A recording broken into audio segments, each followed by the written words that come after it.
Au nom du Père, et du Fils, et du Saint-Esprit. Amen. La paix soit avec vous.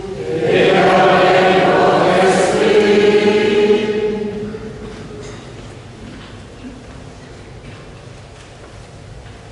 Bonsoir à tous et à toutes. Au nom de l'équipe de coordination, c'est avec une grande joie que je vous souhaite la bienvenue.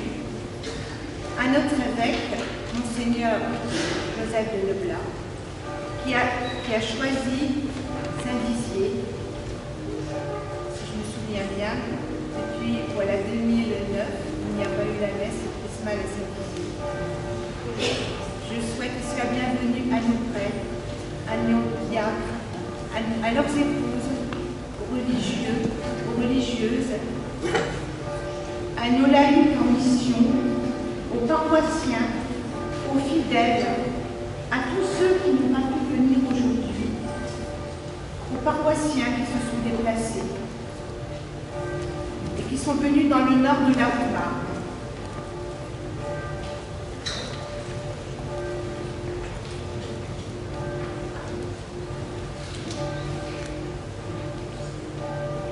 C'est au cours de cette célébration de la messe chrismale que le Saint-Crène est consacré. Cette huile servira pour les baptêmes de Pâques tout au long de l'année, les sacrements du baptême, de confirmation et de l'ordre. L'huile des catéchumènes et l'huile des malades. C'est une fête pour notre diocèse. C'est au cours de cette messe que prêtres, diacres, religieux, religieuses, engagés, vous allez renouveler vos promesses sacerdotales, diaconales, vos engagements au service, votre volonté de suivre Jésus.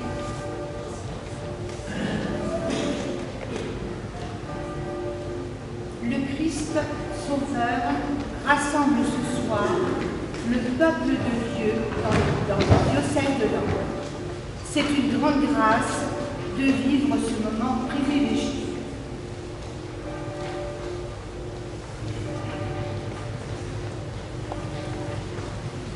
Nous sommes effectivement venus des 4 coins de notre diocèse et je remercie ceux qui ont fait la route pour venir jusqu'ici. Rassurez-vous, l'an prochain, ça sera dans le sud, donc vous allez pouvoir visiter comme cela le diocèse. Je crois qu'il est utile et symbolique de pouvoir vivre ce temps riche qu'est la messe chrismale, tantôt dans un endroit et tantôt dans un autre. Nous voulons présenter tout le diocèse au Seigneur qui se prépare à célébrer dans la joie les fêtes pascales.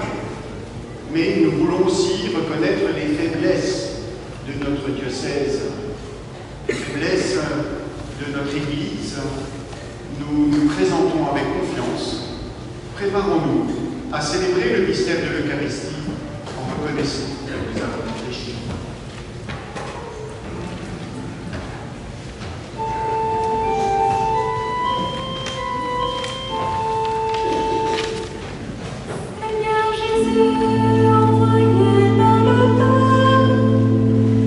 Kyrie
Christ est Seigneur, nous t'en prions, puisque tu nous fais participer à sa consécration.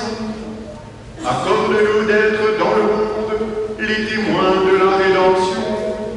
Par Jésus-Christ, ton Fils, notre Seigneur, qui vit et règne avec toi dans l'unité du Saint-Esprit, Dieu pour les siècles des siècles.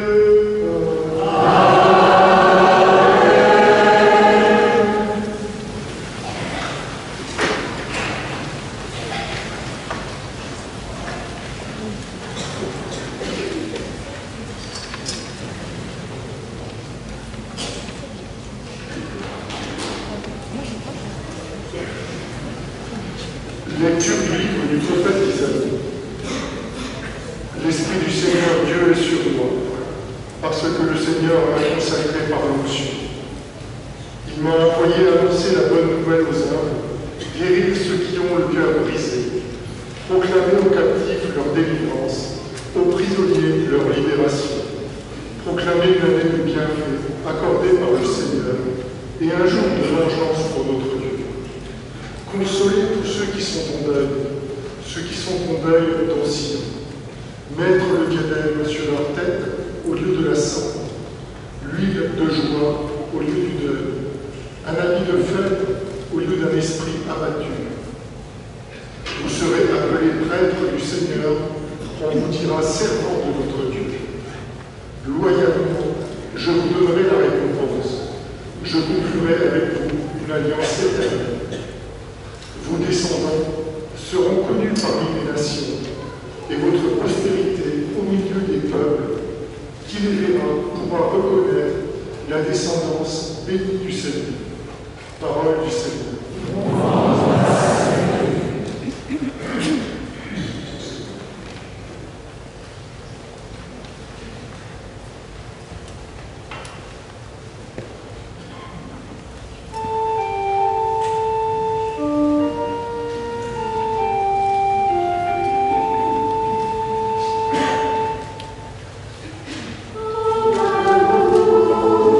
Seigneur, sans fin, je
Lecture de l'Apocalypse de Saint Jean. Que la grâce et la paix vous soient données de la part de Jésus-Christ, le témoin fidèle, le premier-né des morts, le prince des rois de la terre. À lui qui nous aime, qui nous a délivrés de nos péchés par son sang, qui a fait de nous un royaume et des prêtres pour son Dieu et Père. À lui, la gloire et la souveraineté pour les siècles des siècles. Amen. Voici qu'il vient avec les nuées. Tout œil le verra. Ils le verront, ceux qui l'ont transpercé. Et sur lui, moi je suis l'alpha et l'oméga, dit le Seigneur Dieu. Celui qui est, qui était et qui vient, le souverain de l'univers. Parole du Seigneur.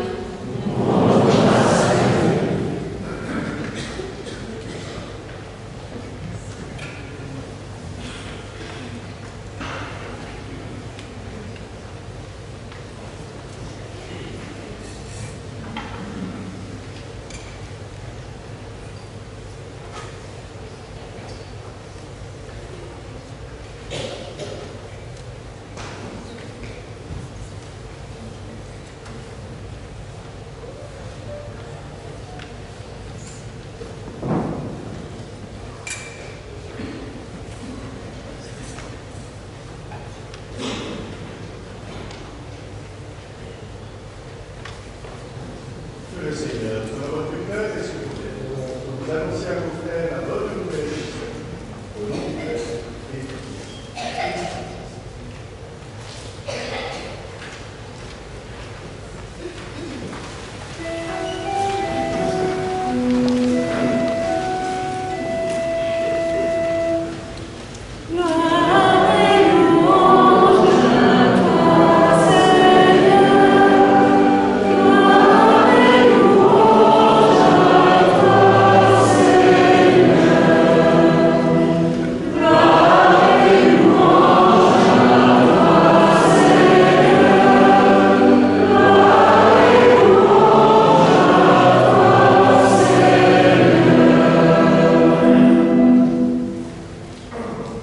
L'Esprit du Seigneur est sur moi, il m'a consacré par l'onction.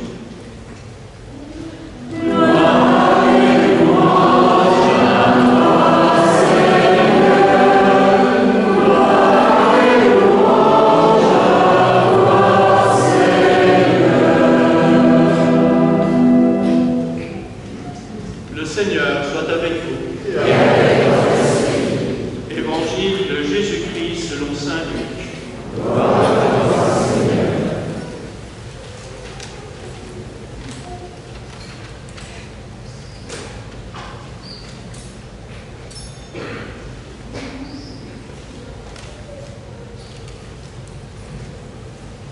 En ce temps-là, Jésus vint à Nazareth, où il avait été élevé. Selon son habitude, il entra dans la synagogue le jour du sabbat, et il se leva pour faire la lecture. On lui remit le livre du prophète Isaïe. Il ouvrit le livre et trouva le passage où il est écrit « L'Esprit du Seigneur est sur moi, parce que le Seigneur m'a consacré par l'onction. Il m'a envoyé porter la bonne nouvelle aux pauvres, annoncer aux captifs leur libération et aux aveugles qu'ils retrouveront la vue, remettre en liberté les opprimés, annoncer une année favorable accordée par le Seigneur. » Jésus referma le livre, le rendit au servant et s'assit. Tous dans la synagogue avaient les yeux fixés sur lui. Alors il se mit à leur dire « Aujourd'hui s'accomplit ce passage de l'Écriture que vous venez d'entendre. » Acclamons la parole de Dieu.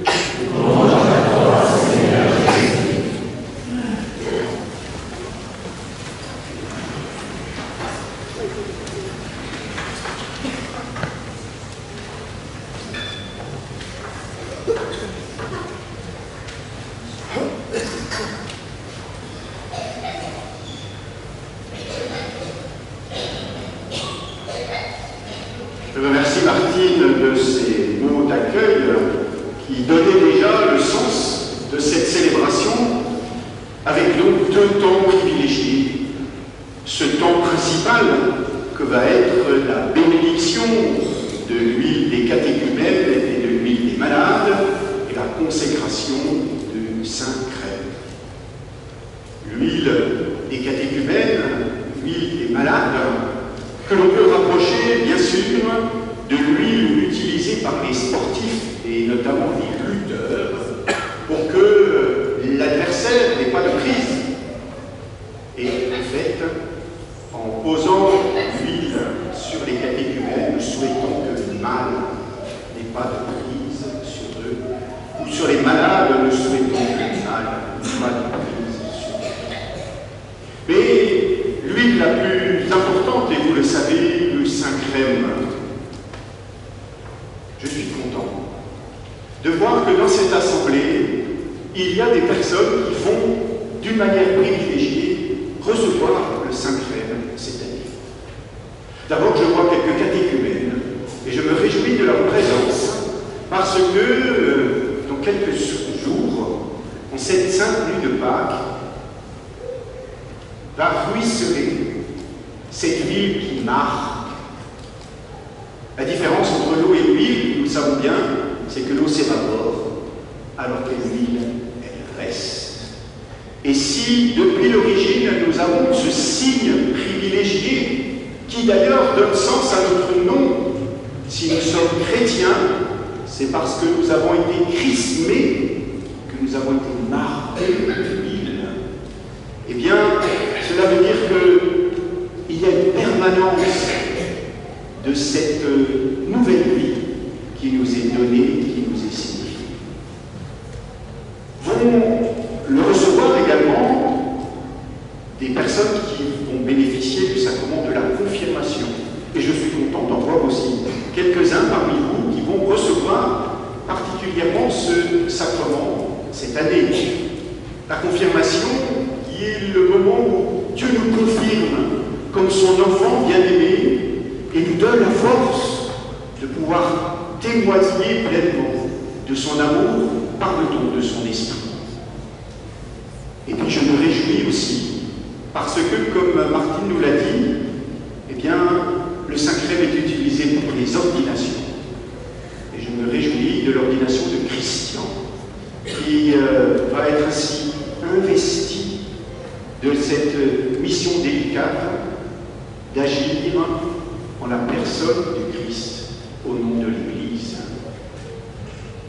Tout cela, nous ne pouvons que nous en réjouir véritablement, notamment parce que dans le diocèse de Langres, comme partout en France aujourd'hui, nous constatons une recrudescence des demandes tant du sacrement du baptême que du sacrement de la confirmation. De gens qui auraient dû être baptisés enfants ou qui auraient pu être confirmés lorsqu'ils étaient à l'âge adolescent et qui, voilà, tout d'un coup, redécouvrent ce que signifie en profondeur passer dans la vie du Christ, mettre ses pas totalement dans les siens et ainsi vivre pleinement de la tendresse de Dieu. Le deuxième temps fort de la messe chrismale est, vous le savez, le renouvellement des engagements, des promesses des prêtres. Initialement, cette messe est effectivement d'abord parce qu'elle est célébrée normalement le jeudi saint, jour de l'institution de l'Eucharistie par notre Seigneur et du coup jour du sacerdoce. C'est d'abord un engagement qui est renouvelé par les prêtres. Dans ce vieux geste qui sera encore vécu au cours de la messe d'ordination, où l'ordinant met ses mains dans les mains de l'évêque, qui lui demande « Promettez-vous de vivre en communion avec moi et mes successeurs dans le respect et l'obéissance ». Cet engagement est double.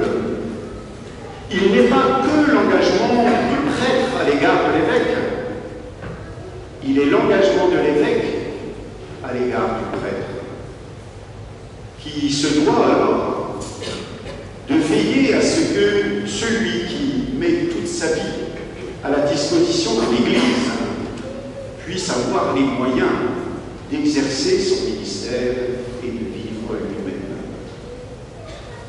Et si cet engagement est renouvelé, c'est bien parce que nous savons que l'usure peut arriver au fur et à mesure de notre vie et qu'il nous est bon de nous rappeler les propos que nous avons tenus.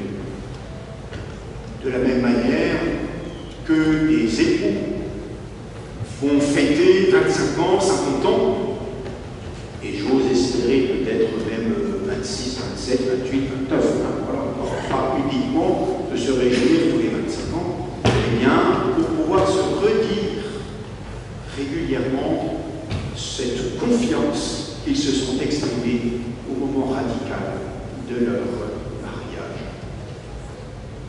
Mais dans le diocèse de Langres, comme dans plusieurs autres diocèses d'ailleurs, nous avons ouvert ce renouvellement des promesses presbytérales aux autres ministres, et en particulier aux diacres. S'il est vrai que les diacres ne sont pas prévus expressément dans la liturgie, c'est parce que nous avons pendant quelques siècles oublié leur existence. Cette année, nous célébrons les 60 ans de la restauration du diaconat dans l'Église. Et je me réjouis de voir ici un certain nombre de diacres présents avec leur épouse pour ceux qui sont mariés, et même aussi quelques veuves de diacres qui sont avec nous pour signifier ce don de Christ serviteur. Le prêtre manifeste qu'il agit au nom du Christ pasteur et tête de l'Église. Le diacre manifeste qu'il agit au nom du Christ serviteur. Dans ce lien entre le monde ordinaire dans lequel nous vivons et le sanctuaire de l'Église, c'est pour ça que volontiers nous demandons aux diacres de se mettre à la porte pour être ceux qui accueillent et ceux qui servent. Et je remercie de leur présence ces frères diacres qui, patiemment, humblement, parfois très discrètement, manifestent l'amour de Christ au quotidien. Mais aussi, nous avons ouvert cette célébration à ceux qui sont acteurs dans l'Église. D'abord, aux religieux, religieuses qui ont prononcé la consécration de leur vie. Je sais bien que c'est particulièrement au jour de l'anniversaire de leur consécration que cela peut être renouvelé, ou par exemple chez les filles de la charité, c'est le jour de la fête de l'Annonciation que les filles de la charité renouvellent leur engagement de service. Et il nous paraît utile, au sein de l'Église diocésaine, de nous réjouir de la présence des religieux et des religieuses. Jadis, elles étaient, parce que de fait, il y a plus de femmes que d'hommes dans ceux qui ont ainsi donné leur vie, elles étaient présentes dans pratiquement toutes les paroisses. Aujourd'hui, leur nombre est plus restreint, mais le service qu'elles rendent et le témoignage qu'elles rendent est encore vivant et efficace. Nous n'oublierons pas particulièrement les bénédictines de Saint-Loup, qui, j'en suis sûr, sont associées à nous en ce soir et qui contribuent à prier pour notre diocèse. Et puis nous avons aussi intégré dans ce renouvellement des engagements les laïcs en mission ecclésiale, les membres des équipes de coordination paroissiale et des équipes d'animation pastorale. Pour que, à travers cette disposition qu'ils manifestent d'eux-mêmes, ces membres soient encouragés et stimulés dans ce service précieux qu'ils rendent. Et puis l'on pourrait rajouter encore ceux que l'on appelle les ministres institués. Patrice va recevoir dans quelques semaines à Chalindrey le ministère du lectorat et de l'accolitat, comme une préparation à l'appel au diaconat pour lequel il se propose.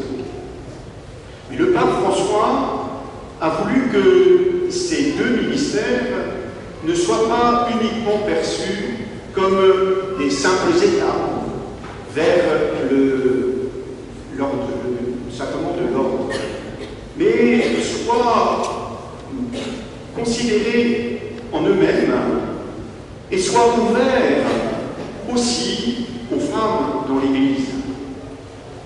Il a voulu même qu'un troisième ministère soit associé à ces deux autres, qui étaient classiquement des services rendus dans l'Église ancienne et qui ont été repris par le pape Paul VI. Le lecteur, c'est celui qui, d'abord concrètement, sait lire la parole de Dieu dans l'assemblée liturgique, mais aussi celui qui aime faire lire la parole de Dieu autour de lui et qui pourra être capable d'animer un groupe de lecture biblique, un groupe de connaissance de la Bible, et qui ainsi permettra à ce que les fidèles dans son entourage puissent savourer cette parole.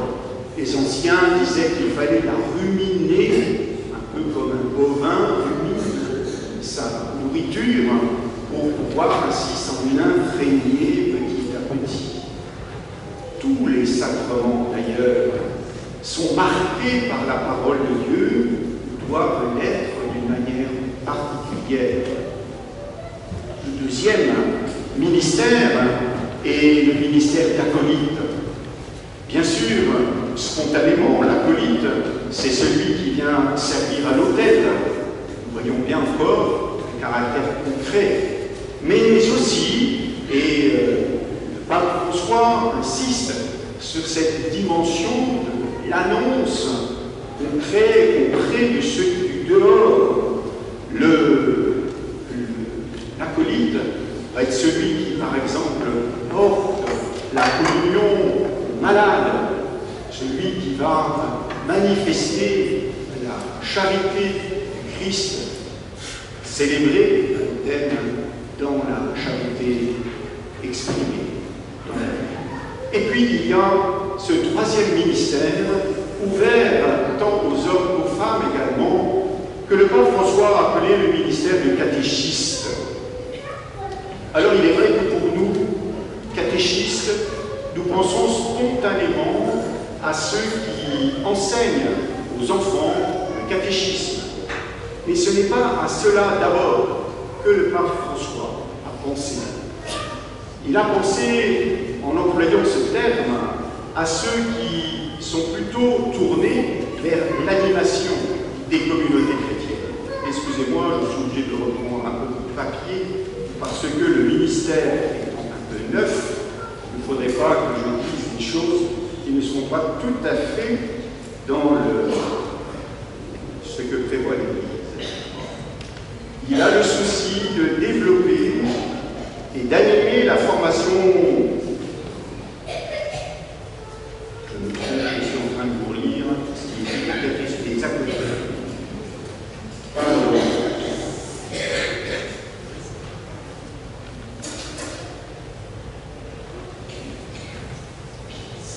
Il participe à la formation des acteurs de l'initiation chrétienne et à l'accompagnement de la croissance dans la foi des fidèles qui ont déjà reçu les sacrements de l'initiation, c'est-à-dire le baptême, l'Eucharistie et la confirmation. Il encourage la rencontre avec le Christ en initiant à la prière personnelle. Il participe à l'annonce de l'Évangile dans les périphéries, encourage les initiatives missionnaires afin que le plus grand nombre puisse faire l'expérience de la rencontre avec la personne de Christ et aide les fidèles à devenir de véritables disciples missionnaires. Il a enfin le souci de la fondation de communauté.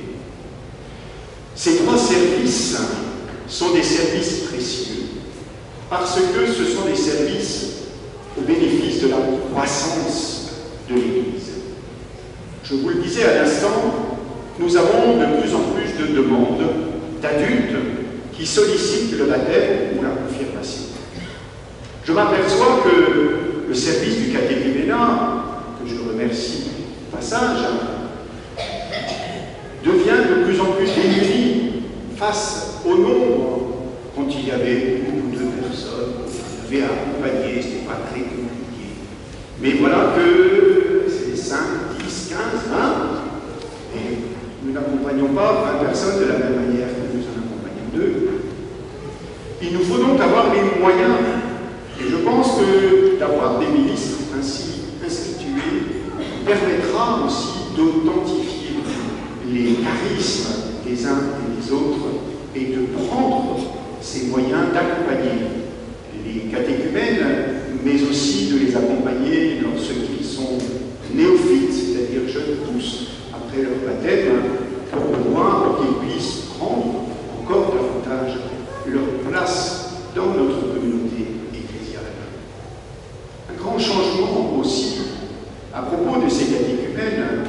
Ceux qui, il y a une vingtaine d'années, demandaient le baptême, avaient tendance à se comporter comme les voisins catholiques qu'ils pouvaient voir, c'est-à-dire à n'être présents que pour les grands moments de l'existence. Quant aujourd'hui, et c'est heureux, nous voyons des catéchumènes et des néophytes venir chaque dimanche dans nos communautés vivre la joie d'être avec l'Assemblée chrétienne pour le sacrement de l'Eucharistie. Cela veut dire qu'il faut aussi qu'ils puissent avoir totalement leur place.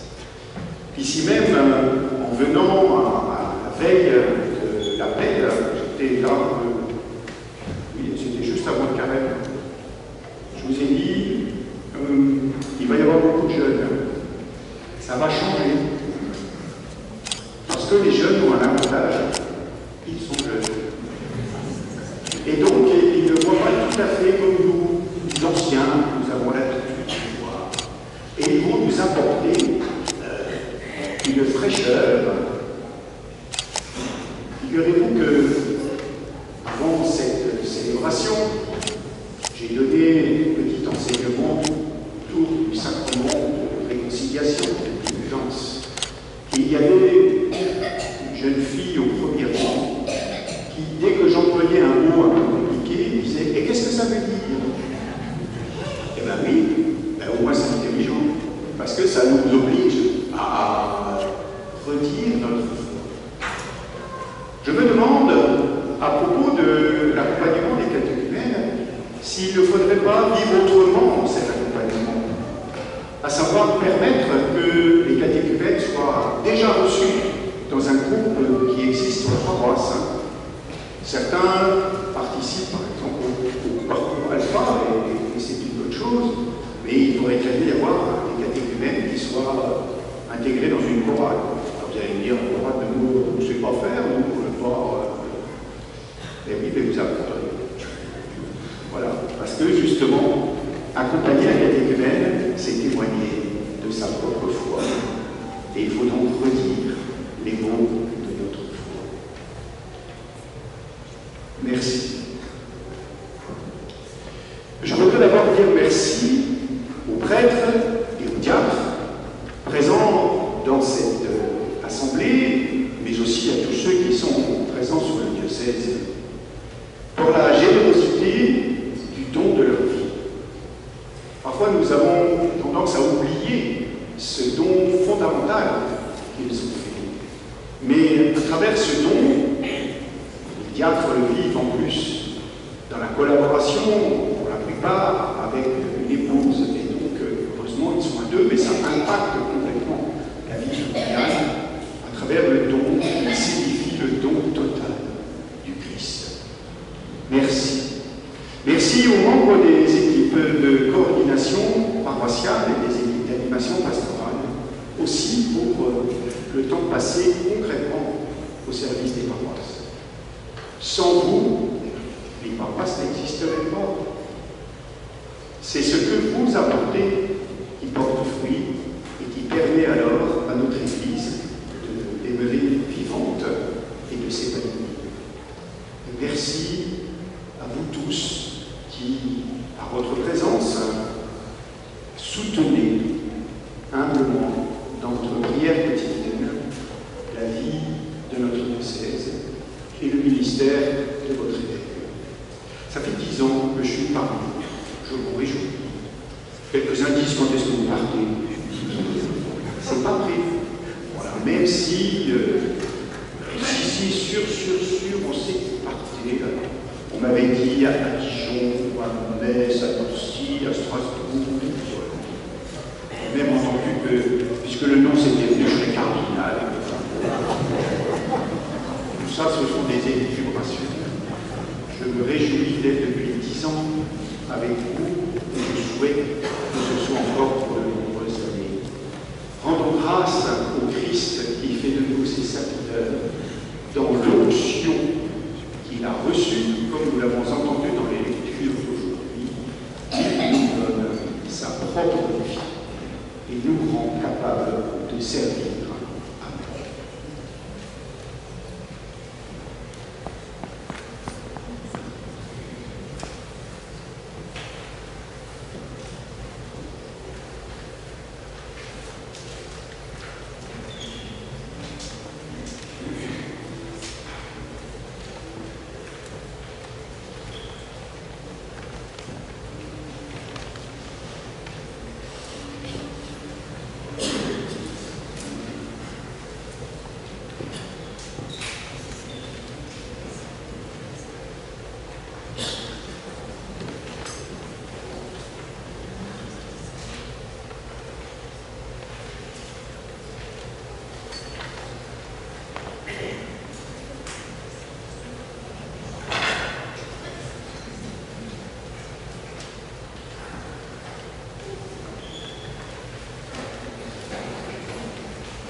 Je vais demander au prêtre de bien vouloir se lever.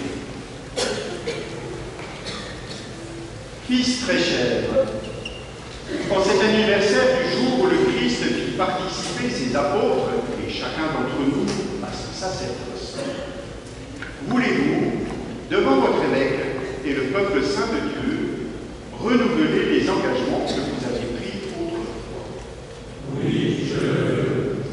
Voulez-vous vivre toujours plus unis au Seigneur Jésus et chercher à lui ressembler en renonçant à vous-même, en étant fidèles aux engagements attachés à la charte ministérielle que vous avez reçue avec joie par amour du Christ et pour le service de son Église au jour de votre ordination sacerdotale?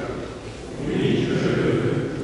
Voulez-vous être les fidèles intendants des mystères de Dieu par la Sainte Eucharistie et les autres célébrations liturgiques, et assurer fidèlement la charte sainte de l'enseignement à la suite du Christ, notre tête et notre pasteur, avec désintéressement et souci des âmes? Oui, je le veux. Je vous en remercie et vous asseoir.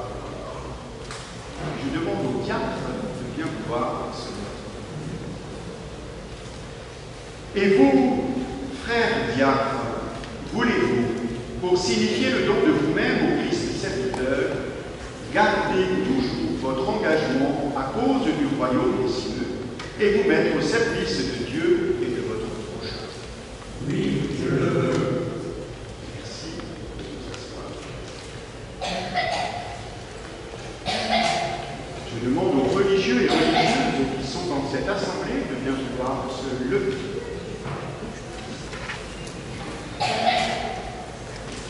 Et vous, religieux, religieuses et personnes consacrées, voulez-vous, dans une vie de pauvreté, de chasteté et d'obéissance, poursuivre l'œuvre de salut par le témoignage quotidien de votre vie, remplie de joie et d'espérance? Je vous remercie. Enfin, je demande aux laïcs en mission ecclésiale, membres des équipes de coordination paroissiale et d'animation pastorale, de bien vouloir s'inviter. Et vous, laïcs en mission ecclésiale, membres des équipes d'animation pastorale et des équipes de coordination paroissiale, voulez-vous, par votre service ecclésial, être signe de l'amour de Dieu dans le monde d'aujourd'hui et contribuer à l'annonce de l'Évangile? Veuillez vous asseoir.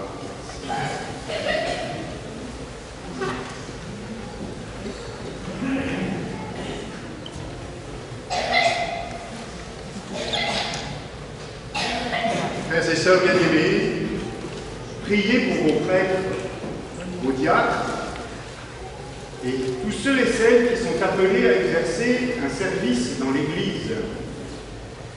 Que le Seigneur répande sur eux ses dons en abondance, afin qu'à l'image du Christ, ils annoncent la bonne nouvelle, restant attentifs à toute détresse humaine et cultivant la communion fraternelle.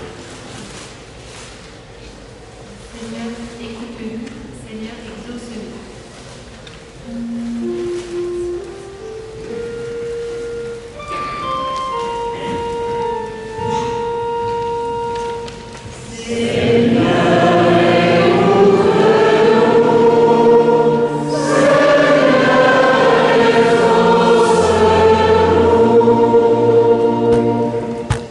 Priez aussi pour moi, votre évêque, que je sois fidèle à la charge apostolique qui m'a été confiée, malgré ma faiblesse. Que je reflète parmi vous une image vivante et toujours plus parfaite du Christ, prêtre, bon pasteur, maître et serviteur de tous.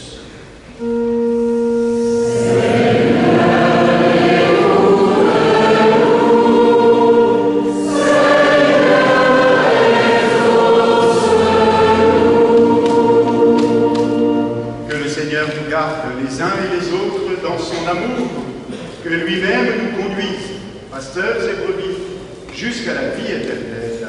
Amen.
ainsi l'huile des malades.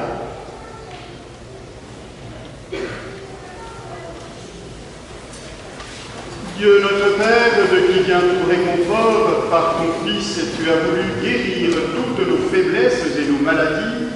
Sois attentif à la prière de notre foi. Envoie du ciel ton esprit consolateur sur cette huile que ta création nous procure pour rendre vigueur à nos corps. Qu'elle devienne, par ta bénédiction, l'huile sainte que nous recevons de toi, pour soulager le corps, l'âme et l'esprit des malades qui en recevront l'onction, pour chasser toute douleur, toute maladie, toute souffrance physique et morale. Que cette huile devienne ainsi l'instrument dont tu te sers pour nous donner ta grâce. Au nom de Jésus-Christ, notre Seigneur, qui règne avec toi pour les siècles des siècles.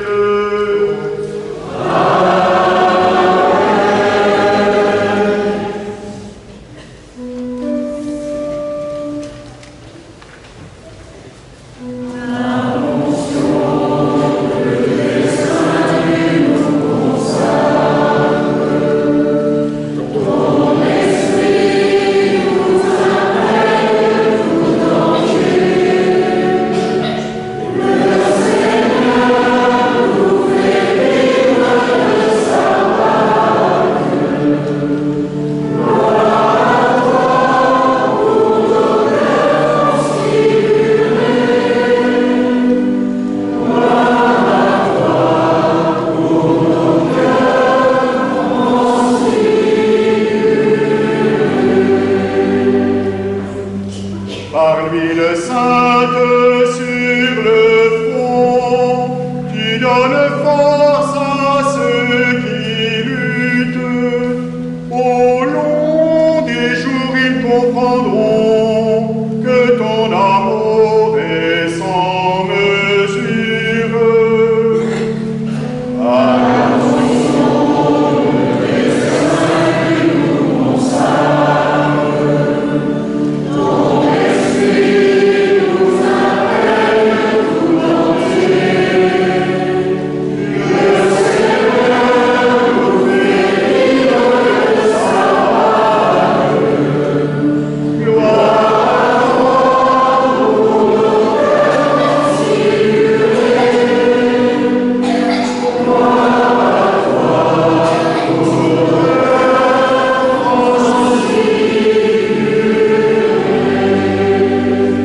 Prions, frères et sœurs bien-aimés, Dieu le Père Tout-Puissant, qu'il bénisse cette huile parfumée, qu'il la sanctifie, afin que ceux qui en recevront l'onction en soient pénétrés au plus profond d'eux-mêmes et rendus capables d'obtenir le salut.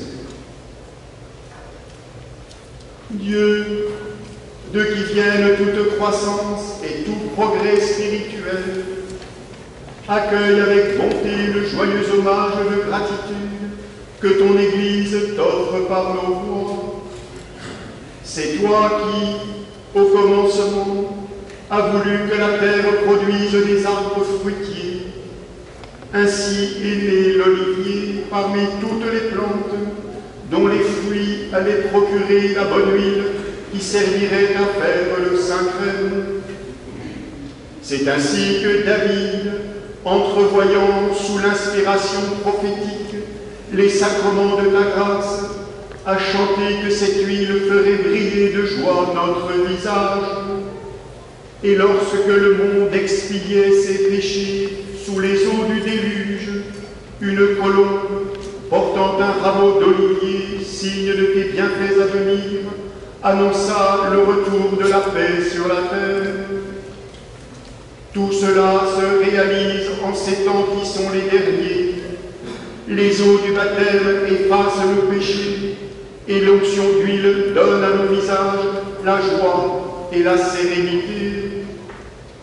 De même, lorsque tu prescrivis à Moïse d'ordonner au sacerdoce à Aaron son frère, tu lui demandas de le purifier par l'eau avant qu'il le consacre par l'onction de ce parfum. Mais il y eut plus encore lorsque ton Fils Jésus-Christ notre Seigneur exigea d'être baptisé par Jean dans les eaux du Jourdain.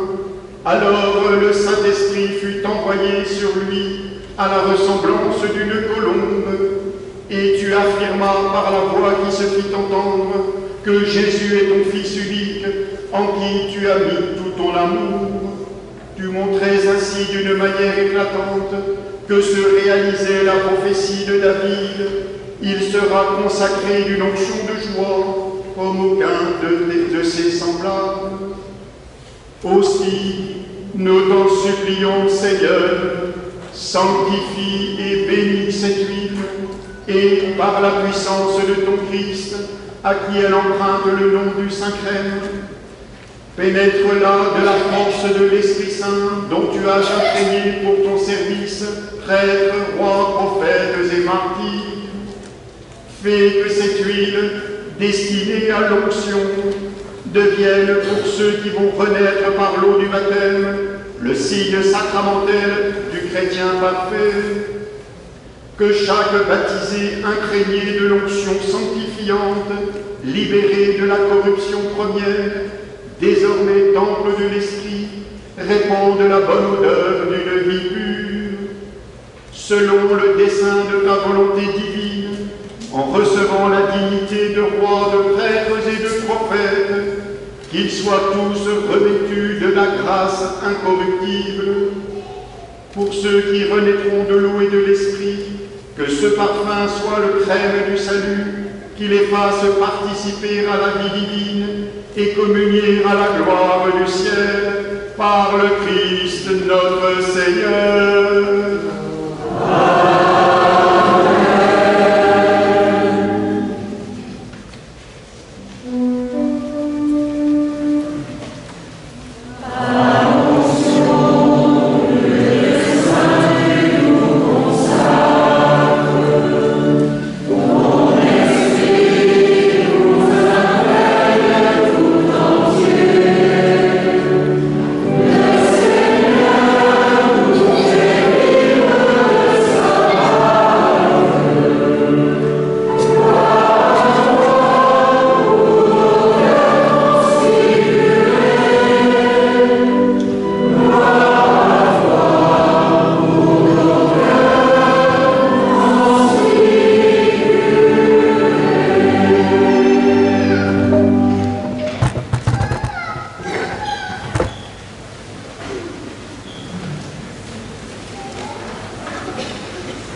Tu es béni, Seigneur, Dieu de l'univers. Nous avons reçu de ta bonté le pain que nous te présentons, fruit de la terre et du travail des hommes. Il deviendra pour nous le pain de la vie. Béni soit Dieu, maintenant et toujours.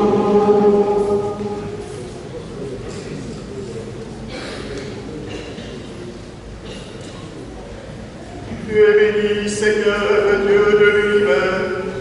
Nous avons reçu de ta bonté le pain que nous te présentons, fruit de la vigne et du travail des hommes. Il deviendra pour nous le vin du royaume éternel. Béni soit Dieu, maintenant et toujours.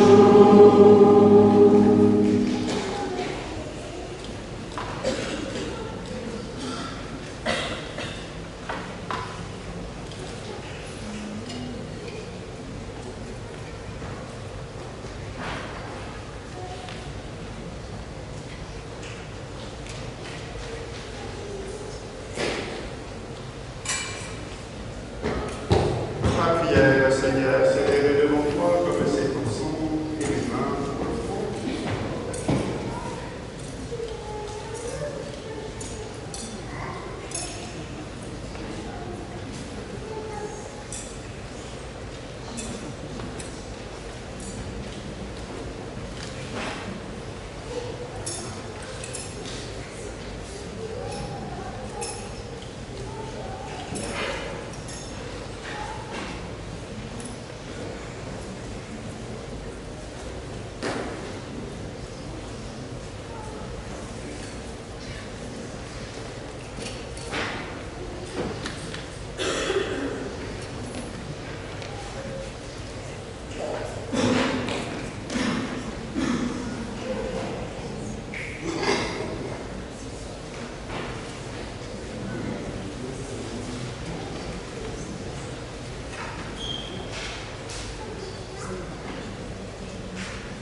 Priez, frères et sœurs, que mon sacrifice, qui est aussi le vôtre, soit agréable à Dieu, le Père Tout-Puissant.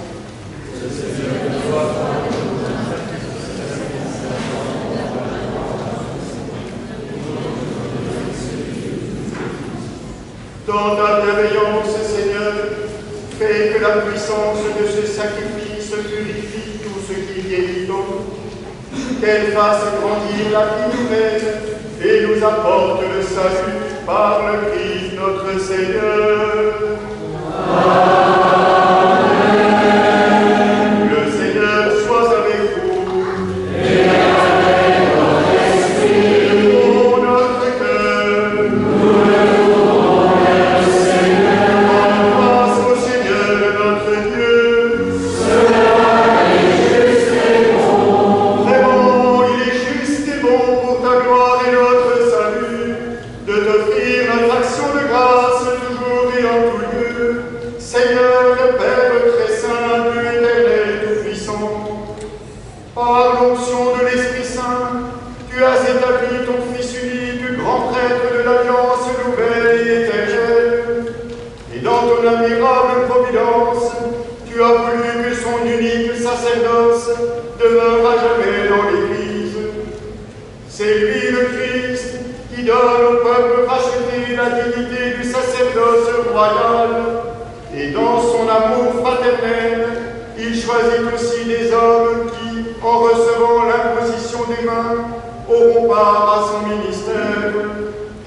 En son nom, il renouvelle le sacrifice rédempteur, il dresse pour tes fils la table du banquet pascal. Par la charité, il montre la voie du peuple saint. Par la parole, il le nourrisse. Et par les sacrements, il le fortifie. En livrant leur vie pour toi et pour le salut de leurs frères, Ils s'efforceront d'être conformes à l'image du Christ et te donneront avec constance la preuve de leur foi et de leur amour.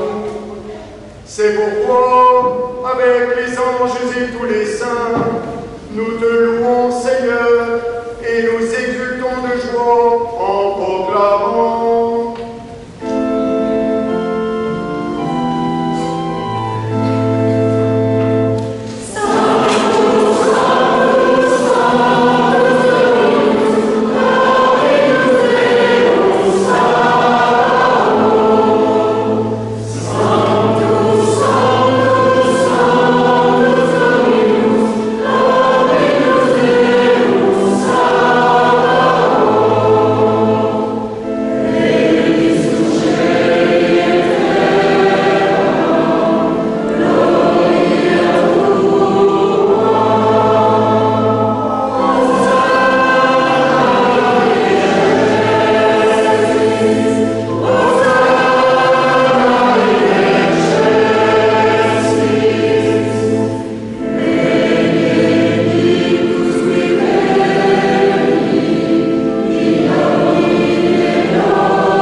Après le repas, il prit la coupe.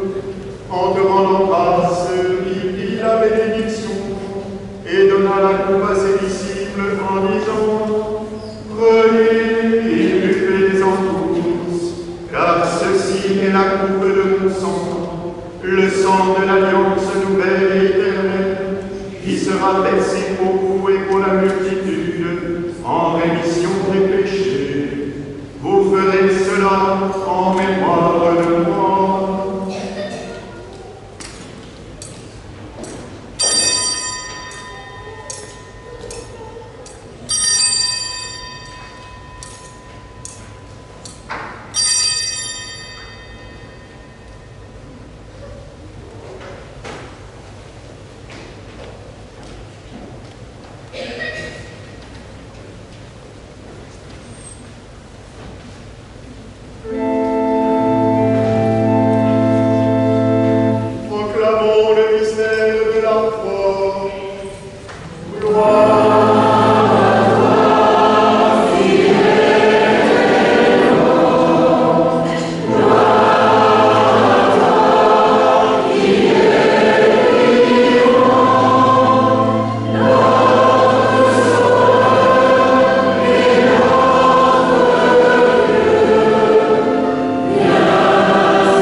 sa glorieuse résurrection et de son ascension dans le ciel, alors que nous attendons son dernier avènement, nous t'offrons, Seigneur, en action de grâce, ce sacrifice vivant et saint.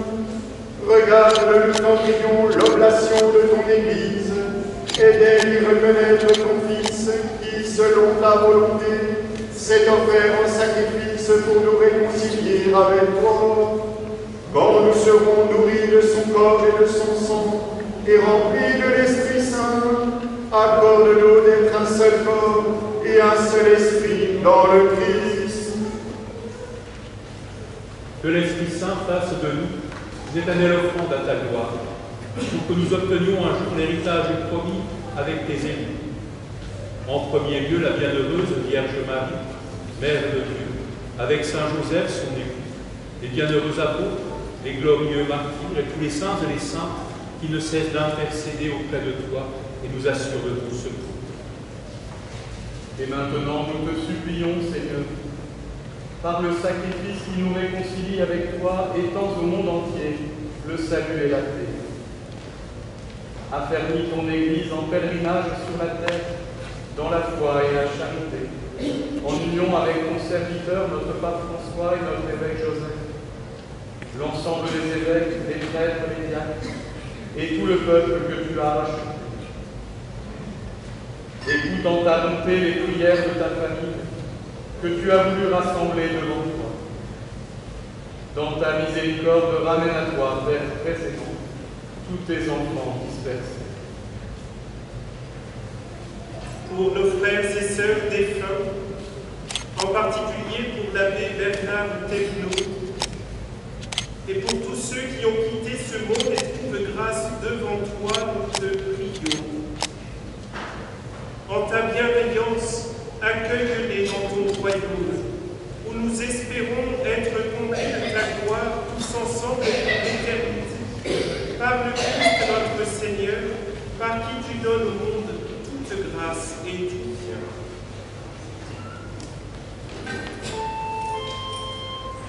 En lui, avec lui, en lui, à toi le Père puissant, dans l'unité du Saint-Esprit, tout honneur et toute gloire pour les siècles des siècles.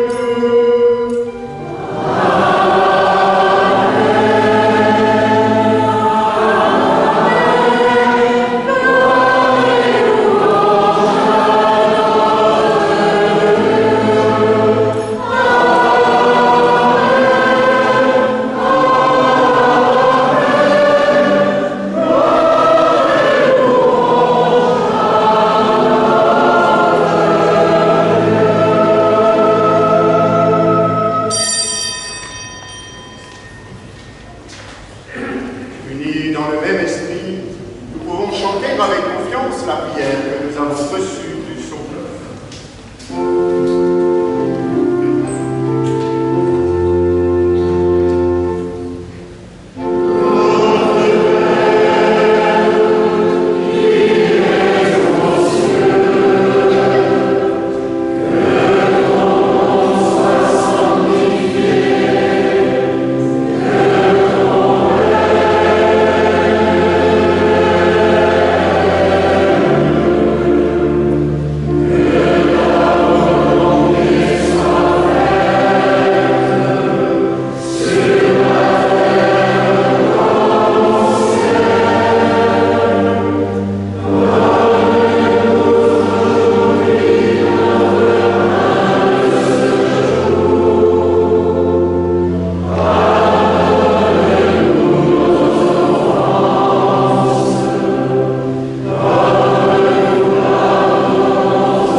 soutenus par ta miséricorde, nous serons libérés de tout péché, à l'abri dans toute épreuve, nous qui attendons que se réalise cette bienheureuse espérance, l'avènement de Jésus-Christ, notre Sauveur. Grâce et à toi.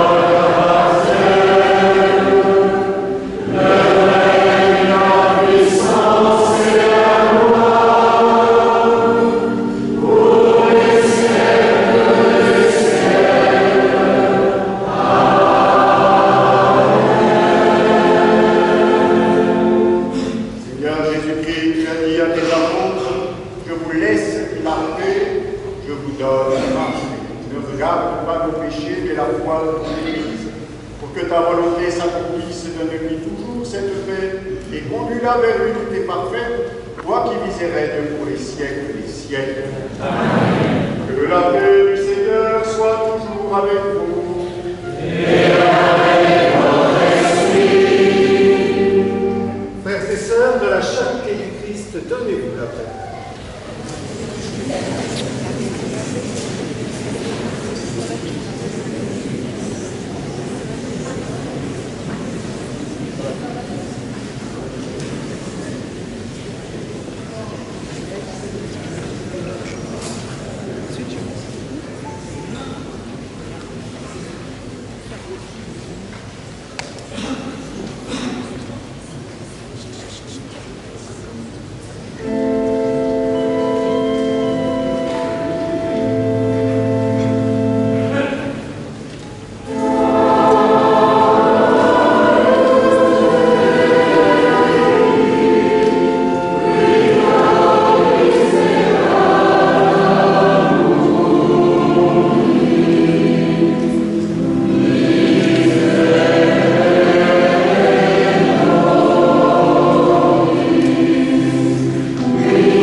Prions le Seigneur.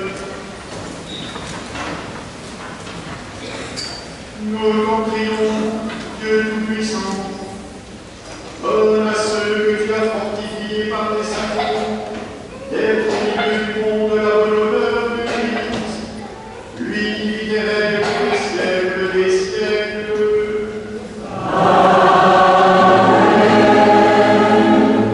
Et vous asseoir quelques instants.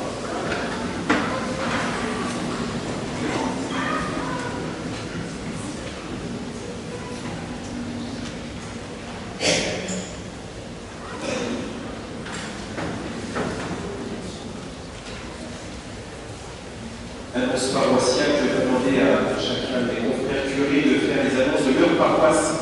Je profite d'avoir la parole pour vous remercier, Monseigneur, d'avoir choisi Saint-Dizier pour célébrer cette messe chrismale et permettre de vivre tout cela ensemble avec tout le diocèse. Merci à ceux qui ont préparé cette messe, qui l'ont animée, mais aussi bien sûr toutes ces petites mains, en fait très grandes mains qu'on ne remarque pas si on remarque si le travail n'est pas fait. Aujourd'hui, on ne remarque rien.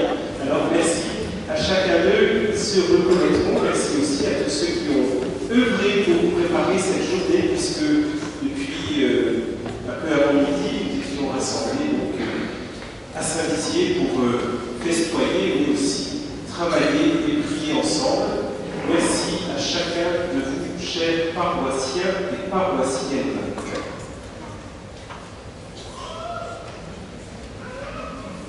Et bien sûr, je vous souhaite de bonnes célébrations du Triduum pascal. Ça approche à grands pas, mais c'est véritablement un moment intense. Il le sera encore plus pour ceux qui vont recevoir le baptême